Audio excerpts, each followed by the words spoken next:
বাংলাদেশ জামাতে ইসলামীর নেতারা এইভাবে রাজনীতি করবে, এইভাবে নেতৃত্ব কর্তৃত্বের আসনে থাকবে, এটা এক সময় স্বপ্নেও কেউ চিন্তা করছে না। এখন ওপেন মঞ্চে তারা কথা বলতেছে, ঘুরতেছে, চরণ বিচরণ করতেছে। আর যারা বড় বড় কথা বলছিল, অমুকের বেটি পালায় না, তমুকের বেটি পালায় না, আরেক কাকু কইছিল পালাবো না, সব পালাইছে। বাপ দাদা 14 গোষ্ঠী পালাইছে। মাঝে মাঝে চিন্তা করতাম যে আল্লাহ, এত নেতা ধরা খাইলো, এত প্রশাসনের লোক ধরা খাইলো, এরা কেন ধরা খায় নাই? পরে চিন্তা করে পাইলাম সুবহানাল্লাহ, ওই যে দাম্ভিকতার অহংকার করে বলছিল পালাবো না, আল্লাহ কই তোরে আমি ধরাবো না, তুই পালাবি। আল্লাহ চাইলে ধরাইতে পারতেন কি পারতেন না? আল্লাহ না ধরাইয়া পালানোর সুযোগ করে দিলেন। যা, তুই যে কইছিলি বড় গলায়, তোর ওই কথা থাকবে না, গোটা জাতির সামনে আমি দেখাইয়া দিব। ওয়ামাকারু ওয়ামাকারাল্লাহ ওয়াল্লাহু খায়রুল মাকিরিন। নেতা হওয়ার ইচ্ছা, এমপি হওয়ার, মন্ত্রী হওয়ার, চেয়ারম্যান হওয়ার, বড় কিছু হওয়ার, টাকাওয়ালা, বাড়িওয়ালা, গাড়িওয়ালা, অমুক তমুক, বড় বক্তাগিরি, কত কিছুর চিন্তা ভাবনা, দিন শেষে কোনো কিছুই হয়তো পূরণ হবে না, কবরে চলে যেতে হবে। ঠিক কি ঠিক না? কিছুই পূর্ণ হয় না। আমি আপনাদের সামনে আয়াতে কারিমা তিলাওয়াত করেছি, সূরাতুল হজ, 73 নম্বর আয়াত, সূরাতুল হজ। কোনো কিছু করতে হইলে, কোনো কিছু চাইতে হইলে, ইবাদত করতে হইলে একমাত্র কার করতে হবে? আল্লাহকে রাজি খুশি করবার জন্য যারা ইবাদত করবে, দুনিয়ায় যত ধরনের মুসিবতে আসুক, আল্লাহ তাআলা তাকে উদ্ধার করবে। দুনিয়ায় যত ধরনের জালেমরা জুলুম করবার চিন্তা ভাবনা করুক, আপনাদের আজকের যে আমার আগে টাঙ্গাইল জেলা সভাপতি সাহেব বলতেছিলেন কত নির্যাতন, ওনার কত কষ্ট বা মামলা হামলার কথা উনি বললেন। দেখেন আল্লাহ বলছে কোরআনে, ওয়া তুইজ্জু মান তাশা ওয়া তুযিল্লু মান তাশা। আল্লাহ চাইলে ইজ্জত দিতে পারেন, আল্লাহ চাইলে লাঞ্ছিত করতে পারেন। কাফন আমার আপন, কবর আমার ঘাটি, ওই কবরে যেতে হবে, থাকবে না কেউ সাথী। চিরন্তন সত্য। কাফন আমার আপন, কবর আমার ঘাটি, ওই কবরে যেতে হবে, থাকবে না কেউ সাথী। থাকতে হবে নিরালায়, একা একা গাছতলায়, থাকতে হবে নিরালায়, একা একা বাসতলায়, চতুর্দিকে রবে শুধু মাটি, ওই কবরে যেতে হবে, থাকবে না কেউ সাথী। তো আমরা ইবাদত করব সেই মহান রবের, খুশি করব সেই মহান রবকে, যিনি সকল ক্ষমতার মালিক। নির্বাচনে আমাদেরকে বোঝানো হয় ক্ষমতার মালিক, সমস্ত ক্ষমতার মালিক জনগণ। নাউজুবিল্লাহ। সমস্ত ক্ষমতার মালিক কে? সমস্ত ক্ষমতার একচ্ছত্র আধিপত্য, সার্বভৌম ক্ষমতার একমাত্র মালিক আল্লাহ। আমরা জনগণের ক্ষমতায় বিশ্বাসী না, আমরা নেতাদের ক্ষমতায় বিশ্বাসী না, এমপিদের ক্ষমতায় বিশ্বাসী না, মন্ত্রীদের ক্ষমতায় বিশ্বাসী না, আমরা আল্লাহর জমিনে আল্লাহর ক্ষমতায় বিশ্বাসী। সূরাতুল হজ আয়াত 73 আল্লাহ বলতেছেন, ইয়া আইয়ুহান নাসু দুরিবা মাসালুন ফাসতামিউ লাহু ইন্নাল্লাযীনা তাদউনা মিন দুনিল্লাহ لن يخلقوا ذبابا ولو اجتمعوا له। সাউন্ড একটু বাড়ায় দিলে ভালো হয়। অপারেটর ভাই কোথায় আছেন? এমনি শীত, সব পুতায় যাইতেছে, মানে একবারে নেত্রকোনায় কয় হিতল হয়ে যাইতেছে। এর মধ্যে আওয়াজও যদি না থাকে তো আরো পুতায় যাবো গা। সাউন্ড দেন, একটু বাড়ায় দেন যত ভোল্টেজ আছে। আবার কে কে করেন আছে।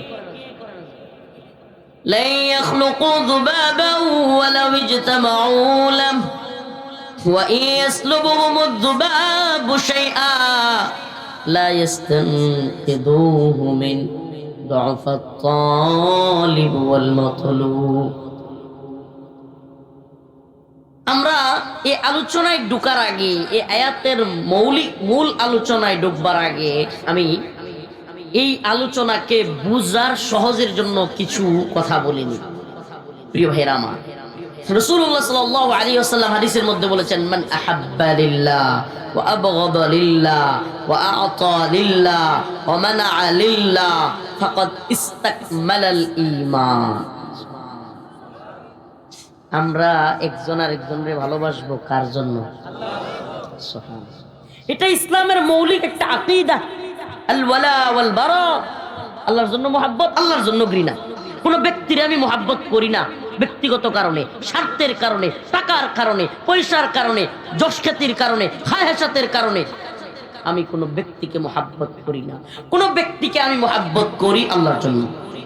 ওই ব্যক্তি যদি আল্লাহর পথে থাকে, দ্বীনের পথে থাকে, অটল অবিচল হিসেবে চলে, ওই ব্যক্তির প্রতি আমার মুহাব্বত থাকবে। ব্যক্তি রফিকুল ইসলাম মাদানী হইতে পারে, ব্যক্তি যে কেউ হইতে পারে। আল্লাহ না করুক আগামীকালকে এই ব্যক্তি ইসলামের পথ ছেড়ে, দ্বীনের পথ ছেড়ে গুমরাহির পথ ধরতে পারে। দুনিয়া দারুল মাফতুন, ফিতনার জায়গা। এই জন্য দুনিয়ায় কোন জীবিত ব্যক্তি ইসলামের দলিল হইতে পারে, কোন ব্যক্তি ইসলামের দলিল হইতে পারে। বড় শায়েখ, বড় পীর, বড় দলের আমির, বড় দলের নেতা, বড় দলের লিডার, বড় বক্তা, বড় জজ, বড় ম্যাজিস্ট্রেট, বড় সেনাবাহিনী অফিসার, বড় পুলিশের অফিসার, কেউ না। ইসলামের দলিল কোরআন হাদিস। অতএব আমরা খুশি করব একমাত্র কাকে? ভালোবাসবো কার জন্য? ঘৃণা করব কার জন্য? দান সাদাকা করব কার জন্য? যদি সবকিছু আল্লাহ রাজি খুশি করবার জন্য। এক হাদিস বুখারী শরীফের মধ্যে আসছে একটা ঘটনা, বলে আমাই কেরাম প্রায়ই বলে থাকেন, আমি আপনাদের সামনে আজকে বলবো এই ঘটনা। অনেকেই জানেন, আবারও স্মরণ করে দেওয়ার জন্য, আমার আজকের আলোচ্য বিষয়ের সাথে সামঞ্জস্য থাকবার কারণে আমি এই ঘটনাটা, বুখারী শরীফের একটা হাদিস। তাইলে এই দুনিয়ায় কোনো কিছু করব একমাত্র কার জন্য? যার সবকিছু করার ক্ষমতা আছে তারই তো আমরা রাজি খুশি করব। কি বলেন? যার সবকিছু করবার ক্ষমতা আছে, রাজি খুশি করতে হলে তাকেই করব। এই যে একটা ঘটনা আপনাদেরকে বললাম, সুবহানাল্লাহ। মায়ের খেদমত করছে আল্লাহর রাজি খুশি করবার জন্য। চাচাতো বোনকে খারাপ কাজে সুযোগ পাইয়াও করে নাই আল্লাহর ভয়ে, আল্লাহকে রাজি খুশি করবার জন্য। দিন মজুর মজুরি না নিয়ে চলে গেছে, বিশাল সম্পদ মজুরির মাধ্যমে বাড়াইছে, নিজে ওই সম্পদ বুঝাই দিছে আল্লাহকে রাজি খুশি করবার জন্য। আমরা একটা শিক্ষা এখান থেকে অর্জন করতে পারি যে আল্লাহকে রাজি খুশি করবার জন্য যদি কোনো ব্যক্তি কাজ করে, দুনিয়া এবং আখিরাত উভয় জগতে সে সফল হয়। ঠিক কি ঠিক না? প্রিয় ভাইরা আমার, বন্ধুগণ আমার, আপনারা অনেকেই বলবেন, হুজুর আমরা ইউটিউবে ফেসবুকে কত কিছু দেখলাম, হুজুর আজ কি বয়ান টয়ান করলেন। আমি খায়ের সাথে ওয়াজ করি না। যেদিন যেই রকম বয়ান করতে মনে চায়, যেইটা ভালো মনে হয়। এই যে একটু আগে নামাজের ওয়াজ করে আসছি, দেখেন আমাদের কাজটা কি? উম্মতের ইসলাহের জন্য কিছু কথা বলা। এতে করে হয় কি জানেন, আমরা যখন এই মঞ্চগুলোতে বসে আপনাদেরকে সুবহানাল্লাহ নসিহত দেই না বা কোনো বিষয়ে ইসলামের জন্য বলি না, নিজের মধ্যেও তখন ধাক্কা লাগে। আরে আমিও কি এই গুনাহটা করে ফেলতেছি কিনা, আল্লাহ আপনি আমারে মাফ করে দেন, কিংবা আল্লাহ আমারে সঠিক পথে চালান, কিংবা এই বিষয়গুলো যেন আমিও এড়াইয়া চলতে পারি। তো এই জন্য চেষ্টা করি যে সব রকমের সকল বিষয়েই কথা বলবার, সব জায়গায় একই রকম কথা বলি না। গ্রামগঞ্জের প্রোগ্রামে একরকম কথা বলি, শহরের প্রোগ্রামগুলোতে একরকম কথা বলি, রাজনৈতিক সভা সমাবেশগুলোতে একরকম কথা বলি। চেষ্টা করি প্রিয় ভাইরা আমার, দিন শেষে তো আল্লাহর কাছে ফিরে যাব। কার কাছে? কথা কন, আল্লাহর কাছে ফিরে যাব না? তাইলে যদি আল্লাহর কাছেই ফিরে যায়, রাজি খুশিও করবো কাকে? বলেন কাকে? আল্লাহকে রাজি খুশি করবো। আল্লাহর গোলামি করি এই জমিনে, কোন দলের গোলামি করি না আমরা, এগুলো কারো দালালি করি না, আমরা একমাত্র আল্লাহর দালালি করি, আমরা একমাত্র আল্লাহর গোলামি করি। অতএব এই দুনিয়ায় আল্লাহর গোলামি কইরা যদি জীবনটা পার করতে পারি, আল্লাহর কাছে ক্ষমা পাওয়া যায়, আল্লাহ যদি জাহান্নামের আগুন থেকে মুক্তি দেয়া দেয়, আল্লাহ যদি জান্নাতের জন্য কবুল করে নেয়, এর চাইতে বড় সফলতা আর নেই। ফামান যুহজিহা আনিন নার ওয়া উদখিলাল জান্নাতা ফাকাদ ফাজ ওয়া মাল হায়াতুদ দুনিয়া ইল্লা মাতাউল গুরুর। আল্লাহ বলছে জাহান্নামের আগুন থেকে যে মুক্তি পাইল, জান্নাতে যে প্রবেশ করলো, ফাকাদ ফাজ, সেই ব্যক্তি হলো চূড়ান্ত সফল। সুবহানাল্লাহ। তো যে আয়াত পড়লাম, আল্লাহ বলছে এটা উপমা দেই তোমাদেরকে, লা ইয়াখলুকু যুবাবা, দুনিয়ার সমস্ত ক্ষমতাসীনরা মিলেও একটা মশা মাছি বানাইতে পারবে না। হাদিসের মধ্যে আসছে, আল্লাহ রাসূল সাল্লাল্লাহু আলাইহি ওয়াসাল্লাম বলেন, এর চাইতে বড় অত্যাচারী, এর চাইতে বড় জালেম আর কেউ না, যে আল্লাহর সাদৃশ্য বানাইতে চায়। সেজন্য আল্লাহ পাকে মূর্তি বানাইলে, ভাস্কর্য বানাইলে, শেখ মুজিবের হোক, জিয়াউর রহমান সাহেবের হোক, বা যারই হোক, মূর্তি ভাস্কর্য এগুলো বানাইলে আল্লাহ তাআলা এর জন্য অনেক বেশি রাগান্বিত হন। আল্লাহ রাসূল বলেছেন যে তার চাইতে বড় জালেম, তার চাইতে বড় অত্যাচারী কেউ নাই, যে আল্লাহ তাআলার সৃষ্টির সাদৃশ্য কিছু বানাইতে চায়। আল্লাহ তাআলা বলেন, যদি বানাইতেই চাও, পারলে একটা মশা মাছি সবাই মিলে বানাও। আছে পৃথিবীর কোনো ক্ষমতাসীন মশা মাছি একটা বানাইতে পারবে? সারা পৃথিবী মিলাও একটা মশা মাছি বানানো সম্ভব? এই রবট দিয়া মানুষ বানায়, ঠুস করে ঠ্যাং ঠুং উল্টা পাল্টা পড়ে যায়। ভিডিও তো দেখেন, রোবট দিয়া রোবট বানায়, ভিতরে মেমোরি ফিট করে দেয়, যতটুকু মেমোরিতে কথা ডাউনলোড করে দেয়। মনে করেন আপনি কথার কথা, এই যে মোবাইলটা, এটার ভিতরে একটা রেকর্ড লাগাইয়া দিয়া আপনার ভয়েসগুলো দিলে এটা বলবে না? এখন এই বয়সটাই, এই মেমোরিটাই যদি প্লাস্টিক মাস্টিক দিয়ে মানুষের মতো আকৃতিতে ওটার ভিতরে মেমোরি লাগাইয়া দেন, আর ওইটার মধ্যে সেট আপ দিয়ে দেন, তাইলে আপনি যা জিগাইবেন ওইটা কইব। মানে মোবাইলেও যেমন ChatGPT আয়, ওটাও বলবে। এই আর কি, ওইটা কি রক্ত মাংসের মানুষের মতো মেধা রাখে? সম্ভব? ওইটার কি যৌন চাহিদা আছে? সন্তান জন্ম দিতে পারবো? কোনো কিছুই না।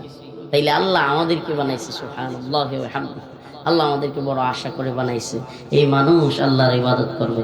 আল্লাহ পাক আমাদের সবাইকে কবুল করুন। আল্লাহ বলছে লা ইয়াখলুকু যুবাবা, এরা মশা মাছি বানাইতে পারবে না।